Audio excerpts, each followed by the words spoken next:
Quand il commence, il achève. Quand il donne, personne n'arrache. Quand il lève, personne n'abaisse. Quand il ouvre, personne ne ferme. Comment tu vas foutre? Deux, il est omniscient. Cela veut dire il connaît tout.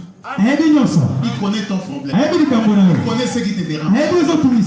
Mon Dieu, est-ce que tu parles à quelqu'un? Comme il connaît ton problème et qu'il peut tout faire, tu ne manqueras de rien. Parce que si tu as besoin d'argent, connaissant que tu as besoin et ayant la capacité de te donner, il te le donnera. Même pendant la pandémie de Covid-19. Amen. La Covid-19 ne peut pas annuler les promesses de Dieu. Parce que celui qui a fait la promesse, il est omnipotent. Toi, il est omniprésent. Yes.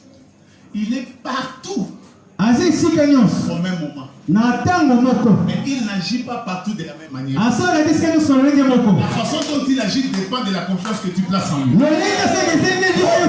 Si tu veux fonctionner hors la loi de la saison, place ta confiance en lui. Mets ta foi en lui. Laissez-moi vous donner des exemples. Et je vais commencer à atterrir. Premier exemple, c'est l'ancienne alliance. Je vais utiliser un texte de Nouvelle Alliance pour parler de l'ancienne alliance. Je vais prendre un texte de la Nouvelle Alliance, mais parlant de quelque chose qui est arrivé dans l'ancienne alliance. Hébreux chapitre 11, verset 11. Hébreux 11. La Bible dit c'est par la foi que Sarah elle-même, malgré son âge avancé, fut rendue capable d'avoir une postérité parce qu'elle crut à la fidélité de celui qui a fait la promesse. Le premier exemple, c'est l'exemple de Sarah. Sarah a fonctionné hors la loi de la saison. Parce que toute femme, quand elle naît et qu'elle atteint un certain âge, elle est rendue capable d'avoir des enfants. Alléluia. Est-ce qu'il y a des femmes ici? Et tout le monde, toute femme sait cela. Quand vous êtes majeur, vous avez tout ce qu'il faut. À un certain moment, la pudeur ne me permet pas de dire certaines choses, mais écoutez, quand vous atteignez un certain âge, il y aura certains signes dans votre vie qui prouvent que vous êtes mature et que vous pouvez concevoir. Est-ce qu'il y a des femmes qui comprennent ça? Mais après un temps, vous allez atteindre aussi une période où vous ne serez plus capable de concevoir. Alléluia. Amen. Nous pouvons commencer par parler de la puberté. Ça dépend. 11 ans, 12 ans, 13 ans, 14 ans, jusqu'à 50 ans, 45 ans, cela dépend. C'est la période de fertilité pour une femme. Voilà, c'est ça la saison. Une femme ne peut pas concevoir avant ni après. Ça, c'est la loi de la saison. Il y a des signes. Il y a des menstrues. Voilà, les menstrues des femmes. Voilà, ça montre que c'est une saison favorable à la conception. Mais la Bible nous parle d'une femme qui avait placé sa confiance. Parce que la foi, c'est la confiance en Dieu. Une personne qui croit, c'est celle qui place sa confiance en Dieu. Cette femme a eu son enfant après 50 ans, c'est-à-dire quand elle avait 90 ans.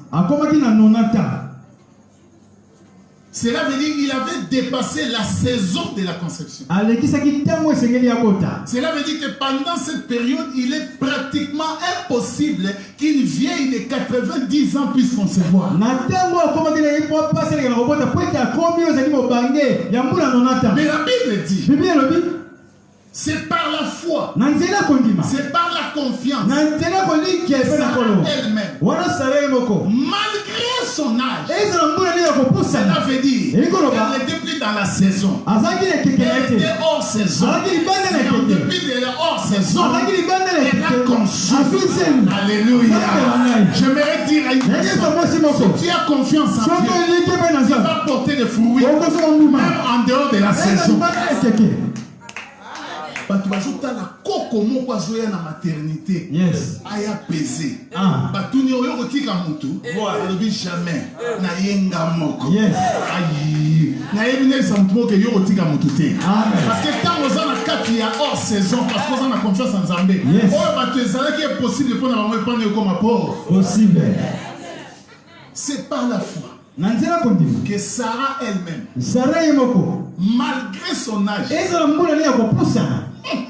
Cela veut dire, en fait, quand tu as la foi en Dieu et que tu fonctionnes hors la loi de la saison, on ne dira plus même, on parlera de malgré.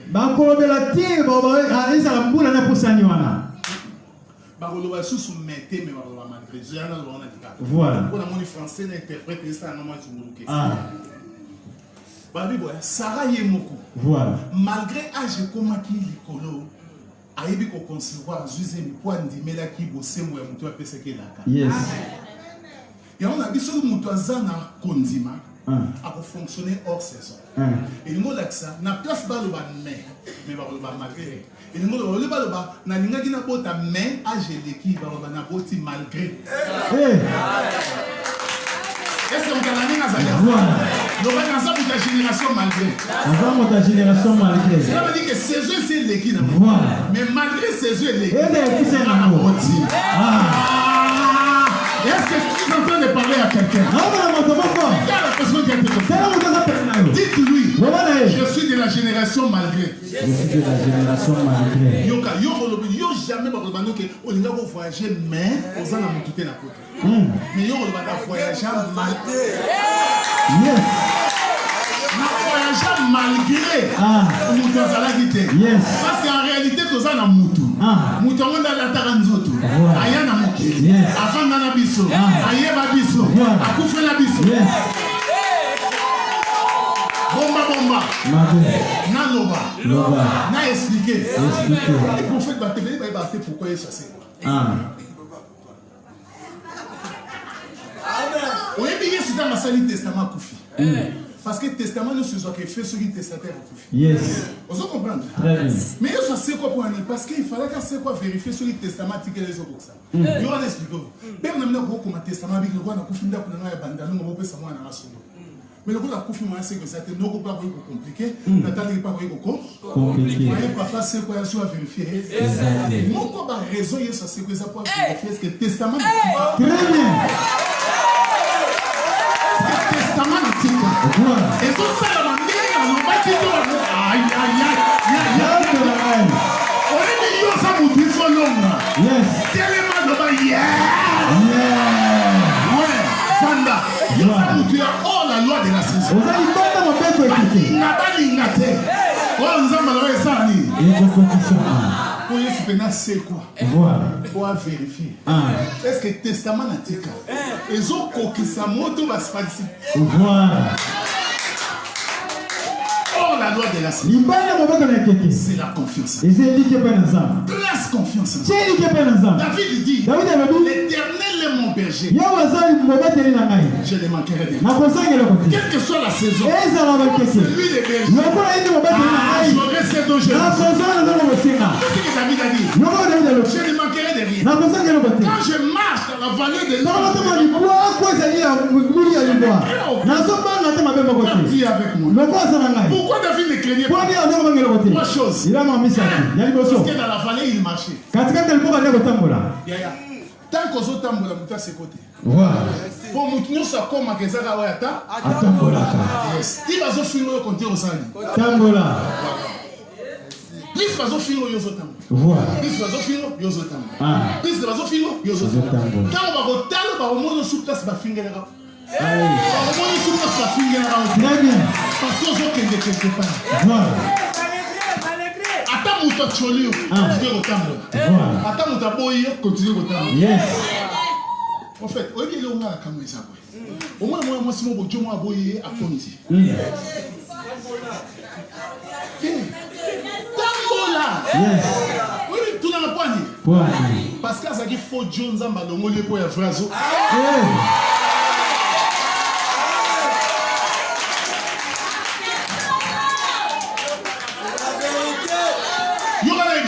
Voilà. Vous comprenez pas tout est prophète. Aboyo Okondi. Est-ce que Titan Aboyo va changer de destinée? Non, oh. Tant Aboyo a Kitoko a loulé la botoli. Démarche à la botoli.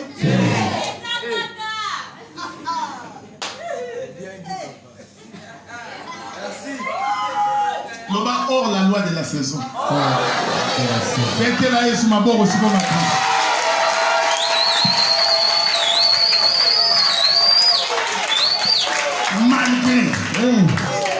malgré. Nous sommes de la génération malgré. Nous sommes de la génération malgré. Moi, si je vois des choses dans les nous attendons les nous essayer de la bandera. Moi, si je vois qui toko makasi mais a une faiblesse mon gars la mbali. Voilà. So ka olingi andimi ye mutaza na tante ka o akeno kanisa. Nous kanisa po o ya no suste. Madame c'est mon frère biso mo walinga ki aiso olia boye na ndemo stratégie a boye na kanda frère abanga kenana ye. Oya boye na sens ka ke so ndimba baza wimi. Tu vois, où est la canne de frère par Bama Kenana? C'est la raison, c'est à quel cas frère et moi. Mon yopuna et Kenano.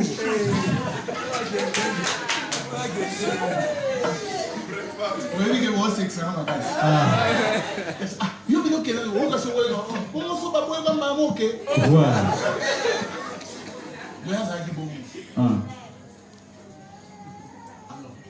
À cause de l'Iguinée, il y a un frère dans le français.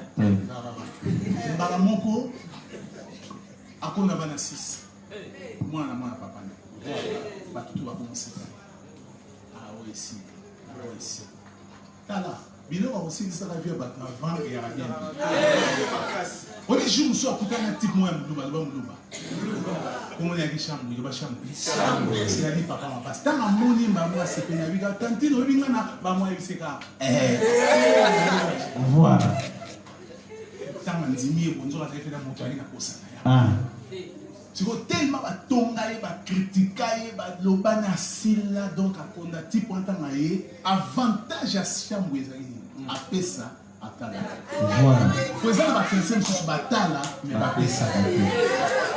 Après, on va visiter au bandaton, bon, militi naïe, bon, tout le monde au tala. Bon, les naïe, avec ce côté dans le camara qui est l'obiga. Mais il y a pesa. Mbala moko vie ya bibota bote ba do changer. Wadi batu mingi basara kitoko, mais lo bébé ça va ba souffrance. Azola na place na be, aliaka mabe, ba société meli. Kata che poudre moyen monana. Vie ya bibota bote ba do changer. Aspect bandi ko bima normal. Santé économique normalisée et bandi ko bima. Bateau yo bazaka sobi na ba quartier ba mama na bazanga ate wana tanga ba moni kaka ba bandi kotonga ya mutata mo ya tala ka place ko tate ba ni ya bona ki basi ba ya alors mukolo mususu bishambu ya ute ko tala bibota ko taso bima siko voilà atikeli ga ba biloko a libérer déjà ba biloko tout ba téléphone ba android nyonso a SIO ça ba biloko tout. Tant que ça porte-parole à la songueur, maman moko ya porte-parole. Abimela epenzabi papa. Zelana ne pas tenir, il play à tenir. Il y a mon papa. Yo kota la bisika monter la raté.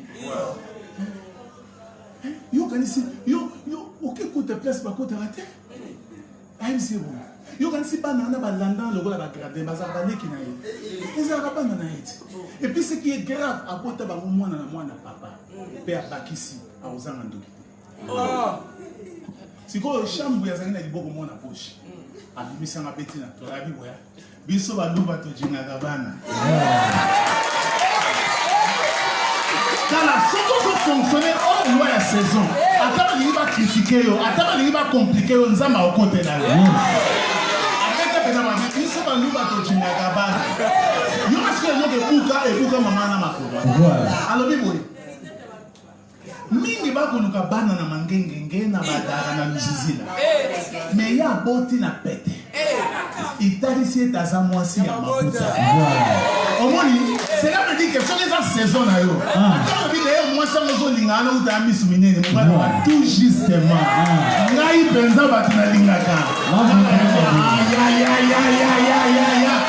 Oh, la loi de la saison. Malgré tout ce que les gens disent, Sarah a eu l'enfant. Et son enfant s'appelait Isaac. Isaac sourire. Télémé le roi Moussakoli. Ils ont déclaré que Nzamba peut se sourire. Et si on a besoin de l'ayo, au nom de Jésus. Dans la pandémie Covid-19, il va suspendre la culte. Il va passer aux juifs. Au Sangwa. Au monde. Là, vous avez une grosse mère à la Colorado, qui est là, après Chobet, au fait, il y a une maman à faire. Dans mon amour, à voir qu'il y a un racheton. Moi, la quartier sur la carte. Au monde de voir, il y a un moto, tu as passé au mec, à moi, tu as la compagne de Anna Borna. On a fait un mot carré. On a fait un mot carré. Pourquoi l'on voit que la bosse est là? Attends, vous êtes belé, mon tachika. Donc, envoyez par là les lois. À consolider, ça vous consolider. Mais il y a des gens qui sont là. Quand on a wana ya confinement, les temps où ils visiter biso. Alors nous sommes na masina outi na météo. Zamba zana bomo. Alors nous sommes na kwa semba mon étage haut. C'est-à-dire que notre Dieu, il est maître des temps et des circonstances. Si tu places ta confiance en lui, il va agir dans ta vie. Les gens qui t'entourent seront étonnés. C'est que Dieu est capable de faire. Peu importe les temps, c'est lui-même. C'est le maître des temps et des circonstances. Le deuxième exemple pour chuter, c'est dans Jean chapitre 11. C'est l'exemple de ce monsieur qui s'appelle Lazare. Lazare était tombé malade. Hébreux chapitre 9 verset 27 dit, il est réservé à tout homme de mourir combien de fois? Une seule fois. Après quoi vient quoi? Le jugement. Lazare est tombé malade. On a envoyé un émissaire auprès de Jésus pour lui dire que celui que tu aimes là est tombé malade. Quand le monsieur est venu, Jésus lui dit cette maladie n'est pas pour la mort. Mais elle est là pour faire éclater la gloire. Le monsieur est rentré tout content. Mais quand il rentre quelques temps après, la maladie s'est aggravée. Lazare est mort. Ils sont partis l'enterrer. Quand Lazare est mort, Christ a su. Non, il a su. Et Lazare est mort. Il dit notre ami Lazare dort. Mais j'irai pour le réveiller. Les disciples qui n'avaient pas compris de la mort dort. S'il dort, il va se réveiller lui-même. Il ne faut pas que nous mettions 2 jours de route pour réveiller quelqu'un qui dort.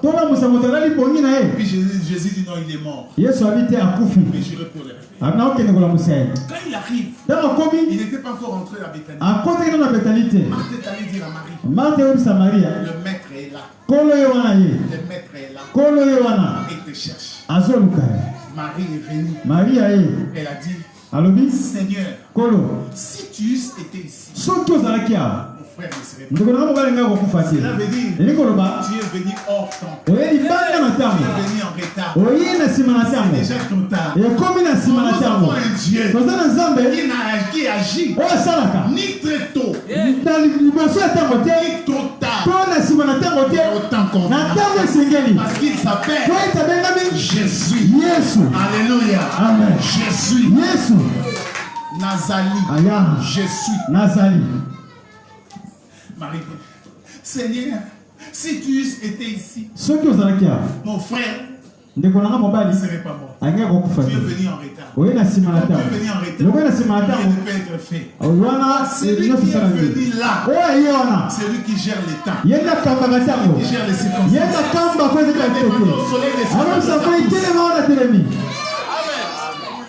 Il peut dire dire à tous les ennemis qui te combattent, arrêtez les combats. Il peut dire à ton cycle menstruel, il peut dire à tes chefs, c'est lui qui dit un mot. Et les choses arrivent. Le Seigneur dit non. J'irai. Et je ne vais le ressusciter. Marie dit oui, je sais. Au dernier jour. Marie avait un problème de foi. Une fois dans le passé. Ou dans le futur lointain. Si tu étais ici. Le passé. Au dernier jour, c'est futur. Mais Jésus dit, je suis. Amen. Il y a ceux qui ont dit l'eau, quelle que soit saison, quel que soit problème, quelle que soit difficulté, quel que soit miracle.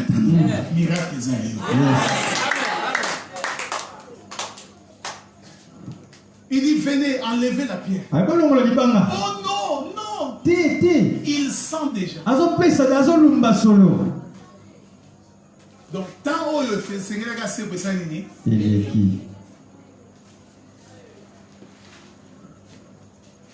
il dit, n'étais-je pas dit que si tu verras la gloire, pas tu entendras, mais tu verras. Si tu crois, tu vivras hors la loi de Dieu. Parce que la foi nous connecte au Dieu qui est surnaturel et qui gère les saisons. Il a crié, Lazare, sors! À l'instant même, les morts sortirent. C'est lui qui dit un mot et la chose arrive. Ce qui a lobby na vie na yo, saison na yo osani. Ato vandaki na bisiki kauka. Ce qui a lobby. Oui, mais nous est comme ça un prophète. Na moment où il y a confinement, sœur moko jeune maman moko a payé $1000 des fois. Oui.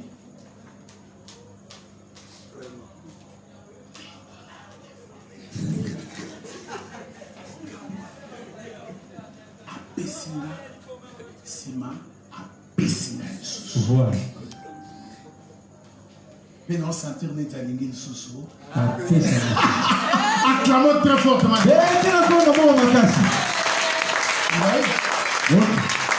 La Bible dit qu'il y a un temps pour naître et un temps pour mourir.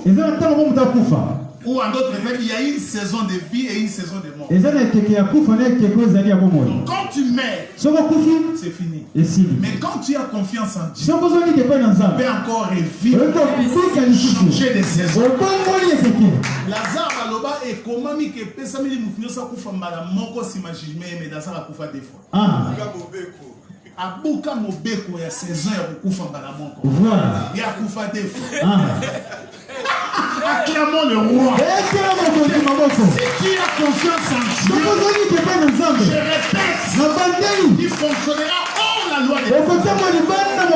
Il fera des choses d'une façon extraordinaire. Il arrivera là où tout le monde échoue. Mais toi, tu feras l'exception. Je suis en train de dire, David dit, quand je marche dans la vallée de l'homme, je ne crains aucun mal. Je ne crains aucun mal. Tu es avec moi. Pourquoi David ne craint pas? Trois choses. Un, parce que la vallée, c'est un passage. Yes. Rien n'est éternel, il n'y a que Dieu qui est éternel. Même épreuve n'a pas la date à péremption. Et aussi, et on a périmé. Voilà. Et on a l'expiré. Deuxième chose. Il dit quand je marche dans la vallée de l'ombre de la mort, je ne crains aucun. Parce qu'au fait, il y a une différence entre l'ombre et la réalité. Au moment yo, le coup dans la loi il y a hors saison. Yes. Mais vie n'a pas caché avec Christ dans les lieux célestes. Il faut comprendre que ça bongo. Il faut ndima que ça bongo. Parce que loko yozo ndima te moyen ça la melayo. Exact. Yes, ça y est pour big ça la place sur et ça la melayo pour landa. Et ça va bien sûr. Moi ni ngani ça. Ngai moyen ça la marche.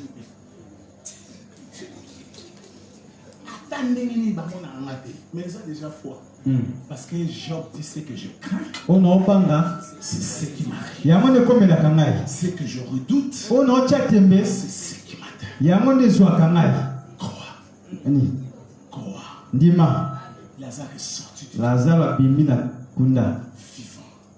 Lui qui était mort. Pour lui, c'était déjà la fin. Mais il a commencé une nouvelle vie. Les gens peuvent mettre une croix pour dire c'est fini. Mais Dieu peut commencer là-haut et il pensait que c'est fini. Les gens peuvent échouer. Les gens peuvent pleurer. Les gens peuvent se lamenter. Mais si tu places ta confiance, c'est que tu es connecté à la source. Et comme tu es connecté à la source, tu auras tout ce dont tu as besoin. Quel que soit le lieu, quel que soit le temps, quel que soit la saison. Le problème, c'est de garder ta foi intacte. Ne regarde pas l'eau, mais regarde Jésus. Pierre a vu Jésus marchant sur les eaux. Avec les autres, ils disent, oh, c'est un fantôme. Parce qu'à l'époque, quand vous voyez un fantôme, c'est que votre bateau va chavirer, vous allez mourir. C'est pour ça qu'ils ont paniqué. Et Jésus dit, comme c'était au crépuscule, c'était très tôt le matin, alors il dit, non, ne vous en faites pas. C'est moi. C'était flou, on ne le voyait pas bien. Pierre dit, si c'est toi, ordonne que je vienne vers toi en marchant sur l'eau. Que je viole la loi. Que je marche sur l'eau. Jésus dit je le vais. Viens. Quand il dit viens, c'est ça les réma. Viens. Et ce mot-là vient est devenu comme un pont. Pierre a posé son pied sur le mot viens. Il commence à venir. Il regardait à Jésus. Et il venait. Mais à un certain moment, il a cessé de regarder. Il commence à considérer. Pourquoi un homme de foi, une femme de foi, ne regarde jamais au problème, mais regarde aux promesses. Un homme de foi, une femme de foi, ne regarde jamais au problème, regarde aux promesses. Promesse est au bomayo. Et problème est au bomayo. Mais promesse, il faut faire vivre. Yes. Est-ce qu'on a dit là? Amen. Si on a des problèmes au Sani, mais si on a des problèmes au Sani, yes. Joseph, il y a Bible. Dans le de Joseph, il y a Bible. Promesse, il y a Israël dans papa. Et même si on a quitté l'Égypte, c'est ce que la promesse est capable de faire. La promesse, c'est qu'on change au bâtiment du matin que ça y est. Tu as ça. Ngata on a dit moi c'est là. Mais c'est que c'est peine na balandini. Akeb c'est pas on va tourner que son mobile dans sa rani. Est-ce qu'on va passer c'est à part qui passe. À ça la soumis. On a bien ça passer la vie à part. On dirait qu'il passe terre les hommes ça. On dit le politique le son quand ça me fait ma passe. Bah c'est que à part qui passe terre.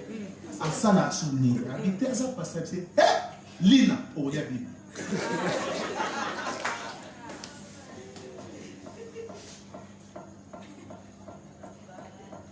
À part qui passe. Et là qu'on a séparé dans moi siwana. Abina linka.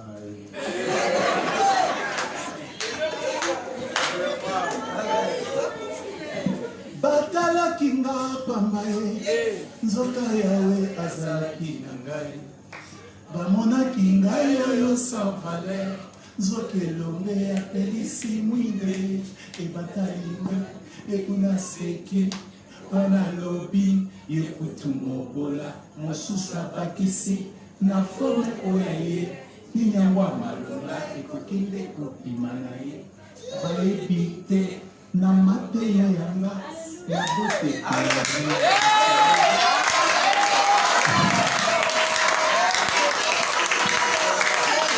aimé, à venir à Moute comme un marane longité. Grâce à Allah, nous avons continué à la tête pour éviter d'autres. Pourquoi les négocier ça au combattre? Pourquoi les gens au côté? Pourquoi les gens au vendatin? Pourquoi les gens au combattre? Pourquoi les gens aussi? Tika kola pambola yo. Tellement du koloto bondela. Oko kana loi ya hors saison. À cause ya kondima. Ata mutake liboso obanga te. Ake liboso na komite. Ata komi ma kotite. Ata koti ma vandite. Ata vandi ma bongite. Ata bongi ma silicité. Soki ya bongi lelo yo obonga. Au nom de Jésus. Commence à dire merci à Dieu. Dis Seigneur, je te bénis. Parce que la confiance en toi permet de fonctionner en ce moment. Quels que soient les temps, quelles que soient les circonstances, je prospérerai, je réussirai. Là où les gens vont échouer, je vais réussir. Là où les choses ne marchent pas, les choses vont marcher. Parce que Dieu est la source. Il est ma source. Il est ma source. Mon feuillage ne va pas flétrir. Ton nom t'est élevé parce que tu es Dieu. Alléluia. Ton nom t'est célébré parce que tu es Dieu. Tu es le Dieu qui nous fait fonctionner hors saison à cause de la confiance qui nous connecte à toi. Le Dieu de surnaturel. Le Dieu de miracle. Celui qui ouvre les portes fermées. Celui qui accomplit des choses qui dépassent l'entendement. Celui qui opère d'une façon. Quand il ouvre, personne ne ferme. Quand il donne, personne n'arrache. Quand il bénit, personne ne maudit. Sois élevé parce que tu es Dieu. Adore Dieu, exauce Dieu. Bénis ce Dieu. Bénis ce Dieu. Dieu capable. Dieu tout-puissant.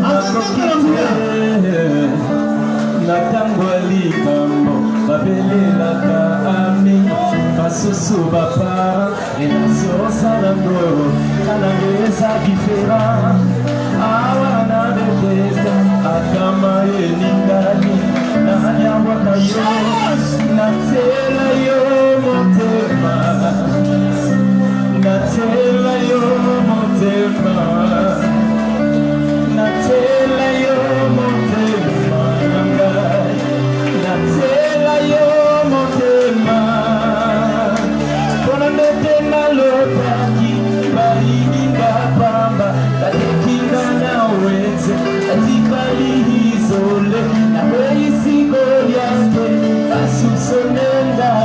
Balobina enviye itina ye o na kimi masumu elinga pote solibro esili na sonde paradiso koyendo lenanga ikondisi cible oba ibileboi souviens-toi de moi. Écoutez, tu vas maintenant prier. Parce que tu fais partie d'un peuple d'exception. Tu es appelé à fonctionner hors la loi de la société. Par ta confiance en Dieu. Dis à Dieu, Seigneur, je ne fais pas que les saisons conditionnent mon existence. Permets que je porte fruit en tout temps. Et que cette situation qui me tenaille, cette situation qui me perturbe, cède maintenant. Commence à prier.